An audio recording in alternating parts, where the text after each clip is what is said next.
தஞ்சாவூர் மாவட்டம் பேராவூர்ணி அருகே மருங்கப்பள்ளம் மருந்தீஸ்வரர் கோவிலில் மாசி மக சிறப்பு வழிபாடு நடந்தது. மருங்கப்பள்ளம் கிராமத்தில் மிக பழமையான மருந்தீஸ்வரர் கோவில் உள்ளது. இக்கோவிலில் மருத்துவ விநாயகர், மருந்தீஸ்வரர், மருத்துவ நாயகி அம்பாள், மருந்து தீர்த்தம், மருந்து பள்ளம் என ஐந்தும் மருந்தாக போற்றப்படும்.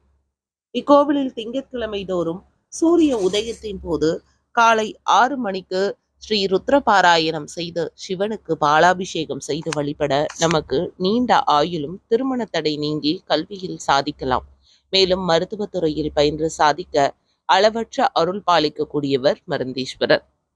இத்தகைய பிரசித்தி பெற்ற கோவிலில் நைனாங்குட்டி தேவர் கரைக்காரர்கள் சார்பில் மாசி மக விழா நடந்தது.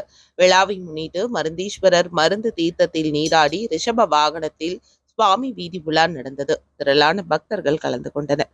அனைவருக்கும் அன்னதானம் வழங்கப்பட்டது. விழா ஏற்பாடுகளை நைனாங்குட்டி தேவர் கரைக்காரர்கள் செய்தனர். சிறப்பு ஹோமம், ஸ்ரீ ருத்ர பாராயணம், அபிஷேக அர்ச்சனைகளை சிவமணி குருக்கள் தலைமையிலான வேத விற்பனர்கள் பூஜைகளை சிறப்பாக செய்தனர்.